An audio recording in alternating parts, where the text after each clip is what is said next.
Hello and welcome. So 2019, I thought this would be a good video to benchmark the layout, pretty much explain a few things about the layout, because I've noticed I've got quite a few new subscribers and a lot of you guys that have been following me for a long time, again, you're doing different projects and these questions have arisen. So I thought this would be a really good capture point, sort of just to explain brief of the layout, and then show you some of the work that I've been doing last year that's actually brought me up to date, that I've now finished on most of that stuff, and obviously a couple of new little projects. I thought it'd be good to do a question and answer of some of the questions that are constantly asked to me. So I'm just going to do a highlight what the layout's all about.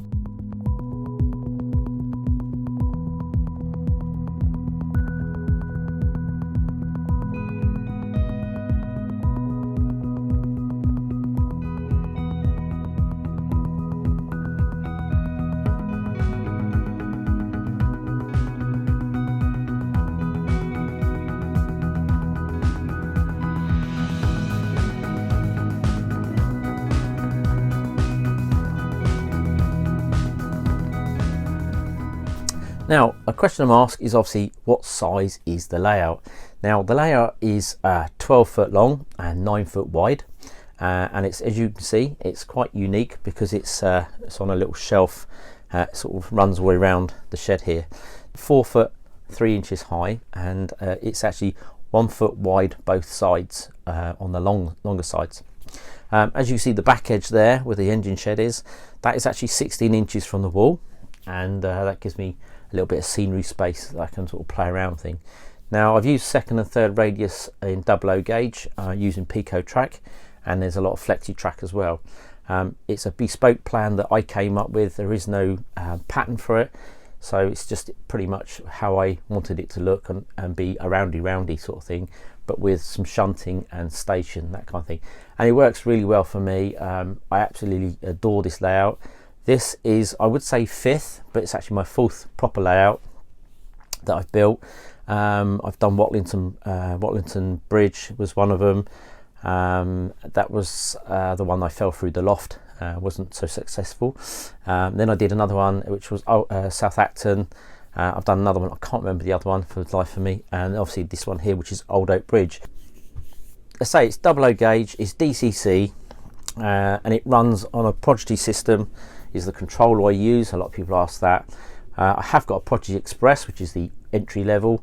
I've upgraded to the Advanced 2 purely because I've got more trains sitting on the layout, and the Advanced 2 has more ampage. You can add booster packs to all the Prodigy systems, and you can expand them. They all interlock, and so you can go on from there.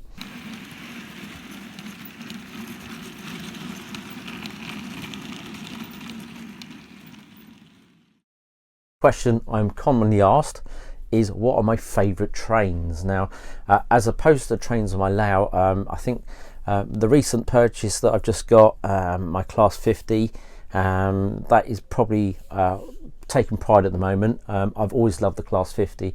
I'm now lucky enough to own, thank you to Santa, a Hornby Class 50. And the detail on it is amazing, and I'll show you that in a second. I think also first is my Bachmann Class 55, and again with that would be my Bachmann 101, which is NSE delivery, I think, and then everything else it just comes second really. It doesn't really answer that question, but I do love pretty much all my trains. Anything I've got I love, and I have got a load of steam. There will be some more steam running through the year. There's some I've been doing a lot of work to. It's just trying to keep the layout going and being diverse to run all these eras. So really that is it. I think that was the last of the questions. Yeah, I think that's the last, if I think of any more. If not, I'll put them onto the next video.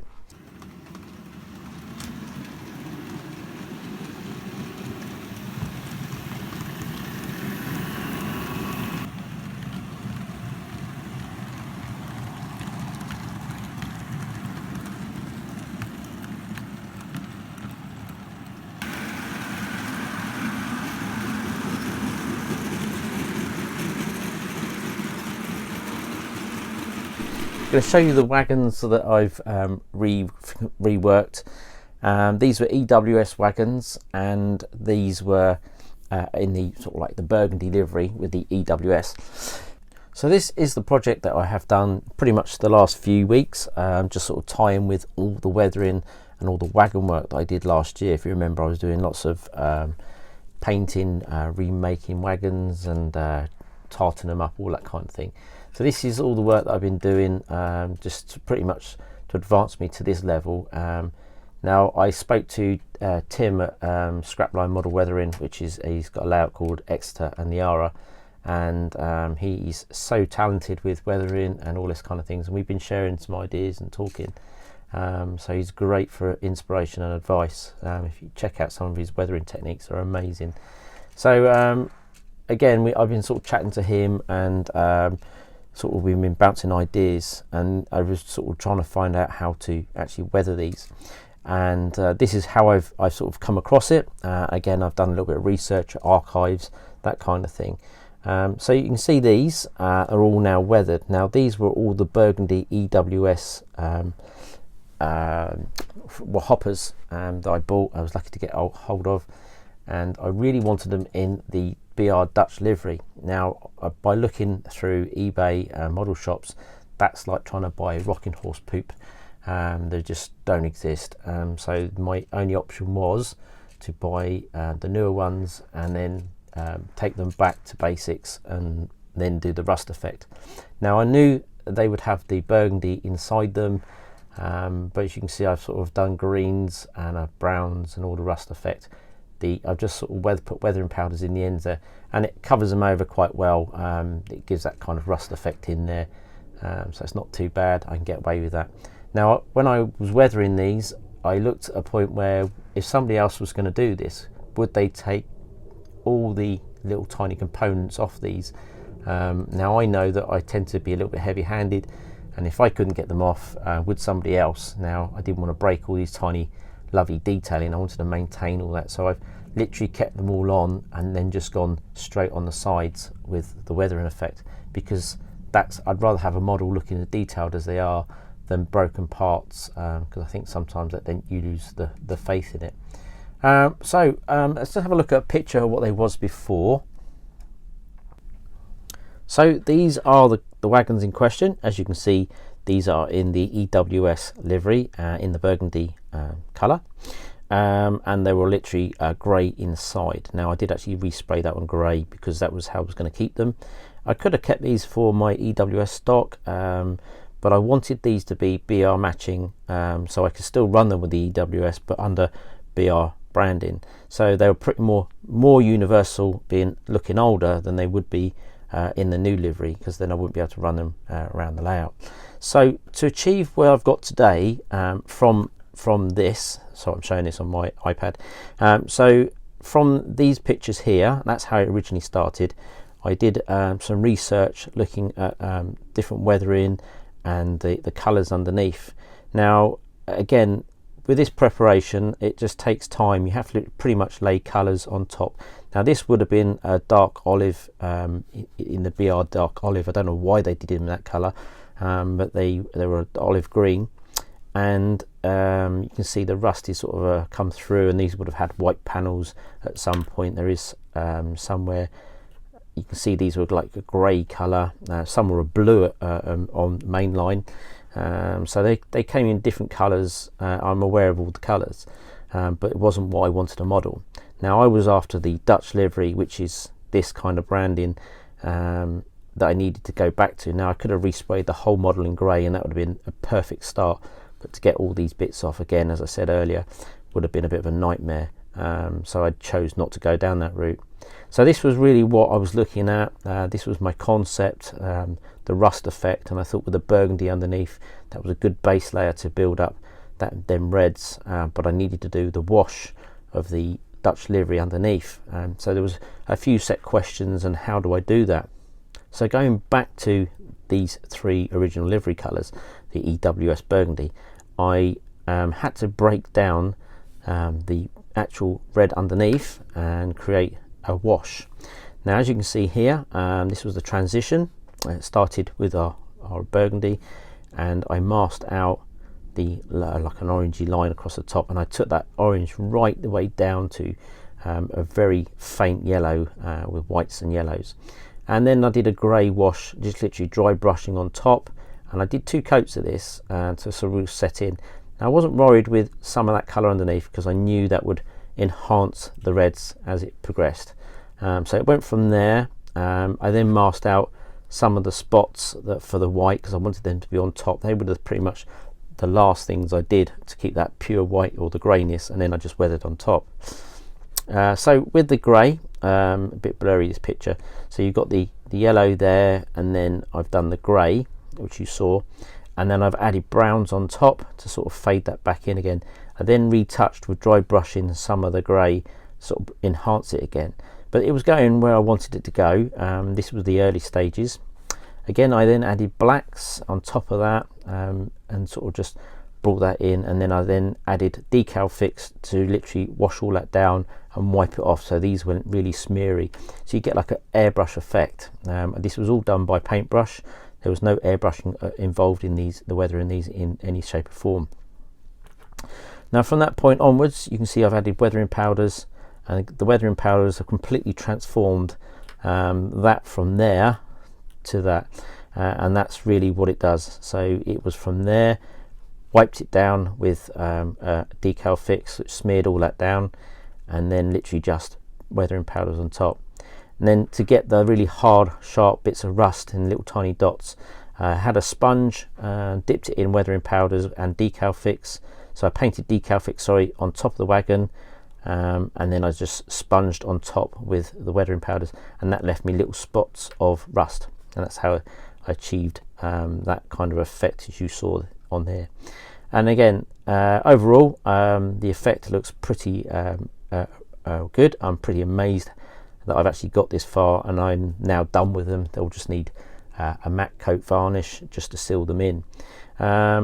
You can see the little panel. Again, I've just depicted that there, added some rust spots, and they look pretty good.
Okay, to make your load for your wagon, take a wagon, take some foam. This is like foam packaging, and I've just cut it down in half, about that thick, so, and then just sort of get it so it sort of roughly fits inside your wagon.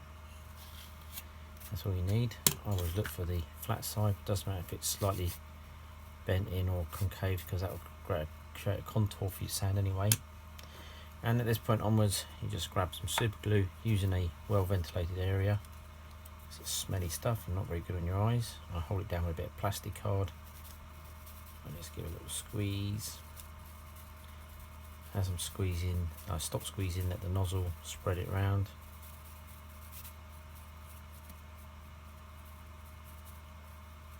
Squeezing again.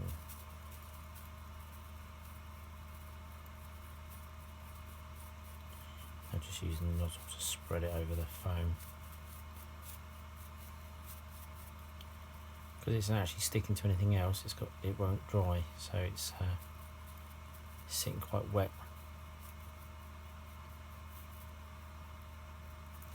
Spin it round. Just quickly do that bit.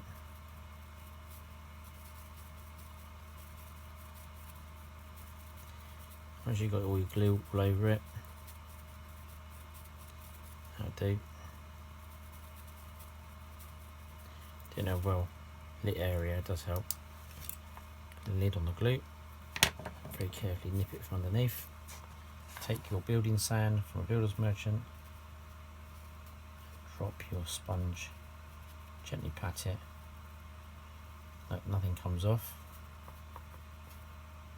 There you have it. That is your sand filled sponge. Pop it in. There's your load for your wagon. Easy as that.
So this is the Class 50, and this is the Hornby D400 Class 50, and she is absolutely beautiful. You've got all the detail on the front there, the little handrails. These are all wire. You can see right through these. The windscreen wipers, everything, little handrails. The door opens as well, I think you'll find. There you go. Never opened that before, but there you go, door opens, and you can see all the detail on the back bulkhead wall as well, which you don't normally see. So really impressed with that. You've got the louvers again on this side. These can open up and close, but I choose not to actually play with them because they are very delicate. To unrelease the body, there's literally a clip here and a little clip down this side, and you have to unhook the these little tiny things at the front. You have to unhook them. Once you unhook that, the body will actually just nice and cleanly lift off. One thing I will say, with ever handling any of these locos, always hold them under the boxes here, the two big boxes, and just gently hold them obviously with a firm grip, if that makes sense, because but these are actually the actual cast chassis, these bits, so these are the strongest point without actually squeezing the body or damaging that. If you squeeze that too hard, the panes of glass will fall out, that kind of thing. It's just general care and handling of a loco body. I've held many, and as the more details and things are put on them, you know, you have to be a bit more, just a little bit more patience and take care of these things, because they have so many little parts. But all in all, nothing's fallen off, everything's quite robust. It's got a little vent on the top there, which is a nice detail. Again, you can see inside here, this does have mechanism to drive the fans, but it wasn't engaged. That it's not a thing that most people add, because it actually slows the loco down. You don't actually see the fans running, but it's just nice to know they're there. And you've got that lovely grille that's etched out there. I think we can just catch that on the camera. You can see the etching on the camera there, on the grille, sorry. So yeah, there's lots of nice detail, and there's the vents there, and then you can see all the details on that front there. It has top headlight codes, so these light up, and then you've got the red lights here and obviously there, and that's front and back. So yeah, really nice model, an outstanding piece of engineering there from Hornby, so very happy with that, and very excited to do lots more work with this particular loco. So that is our Class 50, and as you saw running around, she is an absolute dream, absolutely good. And you got the Hatton's decoder in her, so she's which is pretty much a basic gauge master one. So yeah, absolute dream. Just changed the CV2 and 3, the acceleration and deceleration. I think 30 was on the acceleration and 40 was on the deceleration. You get that prototypical slowdown. When you shut her off, it'll just slowly crawl to a stop. I think that's very important when you, with DCC, you can tune in your locos. Good top tip there. I think the only control system you can't do that on is the Hornby Select, I believe. So, but that is what it is. Anyway, I think that is all I've got for you in this video. I've sort of come to an end of what I've got. It's time for me to get on with some more stuff and show you guys some more new projects that are on the rise. So anyway, got lots of exhibitions coming up. It's going to be another busy year like last year. Just have to see how this year unfolds. But if you are an exhibition, pop over and say hi. Love to chat to you. I just wish there was more time in the day, sort of, you know, so we can share more ideas. Unfortunately, time always gets the better of us. Anyway, take care of yourself, guys. Happy modelling, as we always say, and I shall catch you all very soon. Cheerio. And I get a message.